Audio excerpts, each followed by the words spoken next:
নমস্কার, শিলার কিচেনে আজকে আমি পাবদা মাছের আরেকটা রেসিপি দেখাচ্ছি। আলু বড়ি দিয়ে পাতলা ঝোল। যারা তেল মশলা কম খান তারা এটা ট্রাই করে দেখতে পারেন। প্রথমে আমি কড়াইটাতে সর্ষের তেল দিয়ে দিচ্ছি, কারণ আমি সর্ষের তেল দিয়ে রান্নাটা করব। তেলটাকে ঘুরিয়ে পুরো কড়াইয়ের মধ্যে করে দিলাম। এইবার তেলটা আমি গরম হতে দেব। এখানে আমার পাবদা মাছগুলো রয়েছে। পাবদা মাছগুলো আমি নুন হলুদ আর সামান্য তেল দিয়ে মাখিয়ে রেখে দিয়েছি, কেন যে মাছগুলোতে আঁশ থাকে না, সেই কম আঁশযুক্ত মাছগুলোতে যদি তেল মাখিয়ে রাখা হয় তাহলে ভাজার সময় মাছটা কম ফাটবে। অল্প হলেও ফাটে ঠিকই, কিন্তু সে আন্দাজে কম হবে সেটা। তেলটা আমার দেখতে পাচ্ছি গরম হয়ে গেছে। এবার আমি মাছগুলো এই গরম তেলের মধ্যে দিয়ে দিচ্ছি।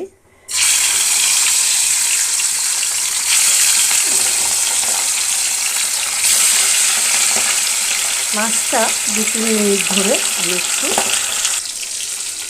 পাবদা মাছটা আমার একটা পিঠ ভাজা হয়ে গেছে।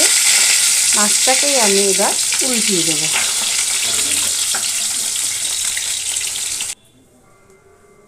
মাছগুলো আমার ভাজা হয়ে গেছে। এবার আমি এর মধ্যে কটা বড়ি দিয়ে ভেজে নেব, ভেজে তুলে নেব বড়িগুলোকে। এই মাছের তেলের মধ্যে, একই তেলের মধ্যে বড়িগুলোকে দিয়ে আমি ভেজে নিচ্ছি। বড়িগুলো আমার ভাজা হয়ে গেছে।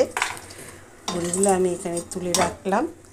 এবার আমি আলুগুলো পাতলা করে কেটে রেখেছি। যেহেতু পাতলা মাছটা একটু নরম, সেই জন্য আলুগুলো একটু পাতলা পাতলা করে কেটে রেখে দিয়েছিলাম।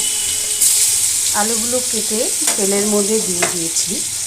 এবার এই যে মাঝখানটা আমি জায়গা করে নিলাম, সম্বারটা দিতে আমি ভুলে গেছিলাম। এই যে দেখতে পাচ্ছেন, অল্প জিরে অল্প কালো জিরে, এই দুটোই আমি সম্বারে দিচ্ছি। আপনারা ইচ্ছে করলে শুধু কালো জিরে বা সাদা জিরে দিয়েও এই রান্নাটা করতে পারেন। এবার মাঝখানের মধ্যে এটা দিয়ে একদম আলুর সঙ্গে নেড়ে চেড়ে নেব। আশা করি কোনো অসুবিধা হবে না, দুটোই একসঙ্গে ভাজা ভাজা হয়ে যাবে। আমাদের তাড়াহুড়োর সময় অন্ততপক্ষে আমি এইভাবেই করি, তাতে খারাপ কিছু রান্না হয় না। আচ্ছা, এখানে আমি অল্প জিরের গুঁড়ো আর ধনে গুঁড়ো একসাথে করে রেখে দিয়েছি। তাড়াতাড়ি রান্নার জন্য সময় হাতে থাকলে বাটা জিরে দিয়ে রান্না করবেন। বাটা মশলার স্বাদই আলাদা হয়। আমি এই যে অল্প পরিমাণে হলুদের গুঁড়ো, ঠিক এই চামচেরই